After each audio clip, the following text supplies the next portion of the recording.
So with Hurricane Melissa having mashed up some parts of Jamaica, now is the time for everybody to get together in unity, don't it? Well, I would say generally speaking, yes, but in some cases, not so much. What do I mean by that? Stay tuned. I'm Dion Jackson Miller. Thank you so much for joining me. It's time for tea.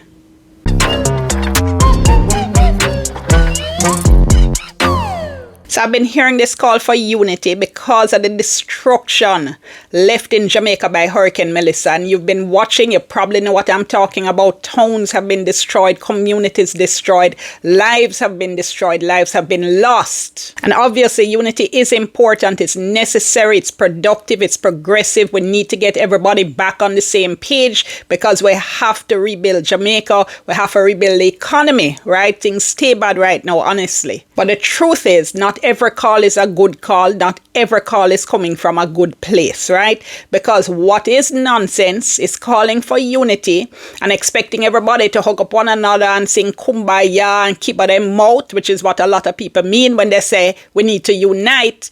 And it's nonsense expecting all of that if the government is not doing what it's supposed to do. Now, yes, we want to see government and opposition working together. Yes, obviously, right? We want progress. We want to see them working together in the national interest. And a really nice example of that was recently when we saw a joint statement come out from the Education Minister, Dr. Dana Morris-Dixon, as well as the opposition spokesperson on education, Damian Crawford. And they said in this joint statement that they jointly support the reopening of schools safely and as quickly as conditions permit. They said they support expanding psychosocial support for students, educators, and staff impacted by Hurricane Melissa. Now, the minister said our students can't become long-term victims of short-term shocks. We want them to return to a safe school environment.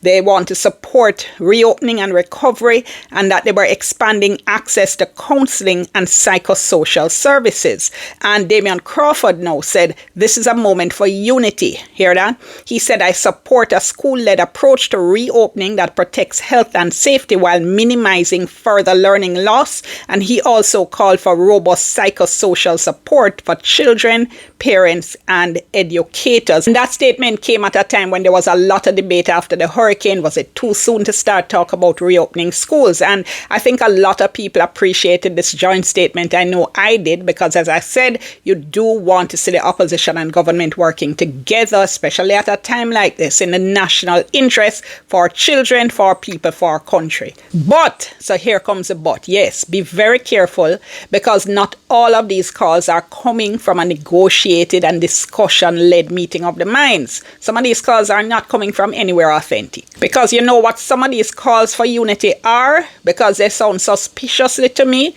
like people trying to shut up the critics and anyone who is raising concerns about the hurricane relief process. All right, it looked to me, for instance, like there's a fundamental lack of understanding of what it is that members of parliament are supposed to do. And I suspect in some cases this fundamental lack of understanding is quite deliberate. Now, I don't care if MPs are from JLP, PNP, opposition, or government.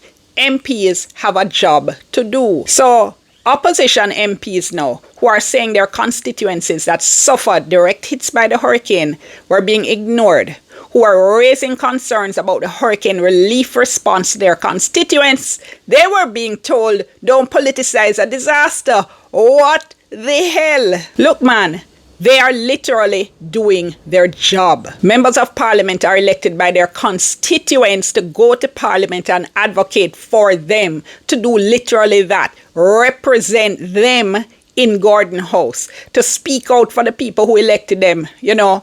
I know always say when we look at parliament sometime it look like a bag of people are bang bang bang pon this, bang bang bang pon this, but that's not what they're there for. So for instance, one of the MPs, opposition MPs that has been most vocal about the lack of an early response in his constituency was Dayton Campbell. You've probably heard him because he's been talking everywhere.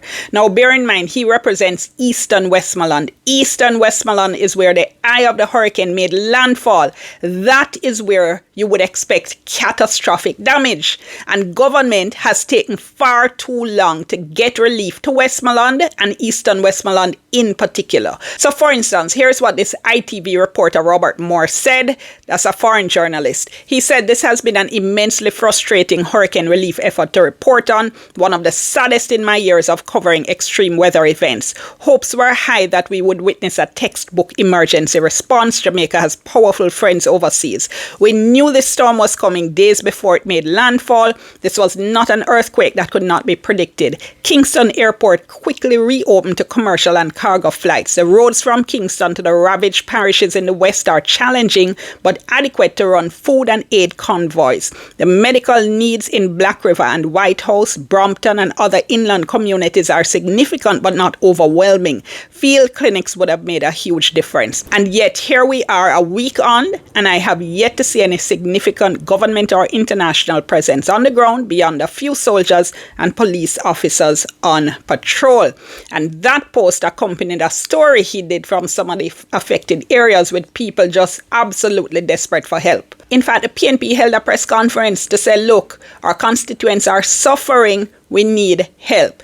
And they got cussed off for that. So let me try and understand what we're saying, right? There's something wrong with the people's elected representatives calling out lack of resources and lack of help in their constituencies. There's no way you can be doing your job, right? If the relief response in your area hasn't been adequate, if your people are suffering and you now make noise and make noise loudly. But then again, you have the fact that anyone at all, whoever they are, experts, specialists, member of the public, anybody at all who criticizes the response is attacked, and JLP supporters then go, oh, they must be PNP, they must be partisan. Look, man. One of the problems here is that the trolls have taken over social media and they attack anyone who says anything they don't like. But you know something? Social media is not Jamaica, right? Jamaican people have sense and they know what is nonsense and then can pick out any sense from nonsense. And if it's pure nonsense, they will know that as well.